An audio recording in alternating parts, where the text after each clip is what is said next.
बृहस्पतिवार को भटट स्थित अंबेडकर पार्क में बाबा साहब डॉक्टर भीमराव अंबेडकर की 131वीं जयंती हर्षोल्लास के साथ मनाई गई।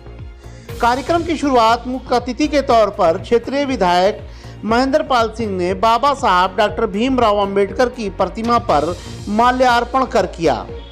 कार्यक्रम में विशिष्ट अतिथि के तौर पर दर्जा प्राप्त राज्य मंत्री राधे श्याम सिंह भी शामिल हुए। बाबा साहब के जन्मदिन के अवसर पर प्रभात फेरी निकाली गई, जो पटेल नगर, बैरियर चौराहा एवं राम जानकी नगर चौराहा होते हुए अंबेडकर पार्क पर समाप्त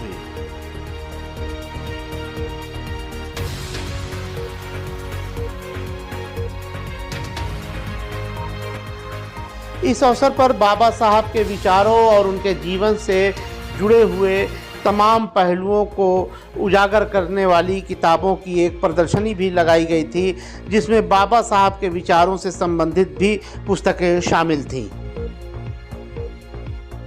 इस अवसर पर क्षेत्र की जनता के साथ ही भाजपा के वरिष्ठ नेता एवं कार्यकर्ता मौजूद रहे।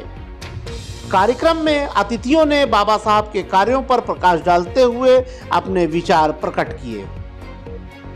देखिए, सबसे पहले तो बाबा साहब भीमराव अंबेडकर जी हमारे समाज के सुधारक थे और समाज में शिक्षा के प्रति जो उनकी जो सोच थी कि हम शिक्षित बने, दलित, शोषित, वंचित लोगों का तभी उत्थान हो सकता है जब ये समाज शिक्षित होगा। हमारा देश जब स्वतंत्र हुआ तो जब कानून बनाने की बात आई, चूँकि ये शिक्षित थे तो इन्हीं को संविधान बनाने का जो दायित्व सौंपा गया और उन्होंने अच्छे ढंग से जो है संविधान की जो निर्माण किया, उन्होंने जो बनाया और आज उन्हीं के बनाए हुए संविधान पर पूरा देश चल रहा है। तो शिक्षा के प्रति तो सभी समाज के लोगों को उन्होंने एक संदेश देने का कार्य किया कि यह देश और या हम सब तभी आगे बढ़ सकते हैं कि जब हम सब शिक्षित होंगे। कोई भी व्यक्ति शिक्षा के मामले में इनसे आगे नहीं था। इसी नाते लोगों ने विश्वास किया, कानून इन्हीं के द्वारा बनाया गया, संविधान के निर्माता थे। और सबसे बड़ी बात थी, अस्पृश्यता वाली बात जो आती है, उस समय घोर अन्याय था कि जब अनुसूचित होने के नाते बड़ी उपेक्षा हुई, उनकी उपेक्षा के शिकार थे।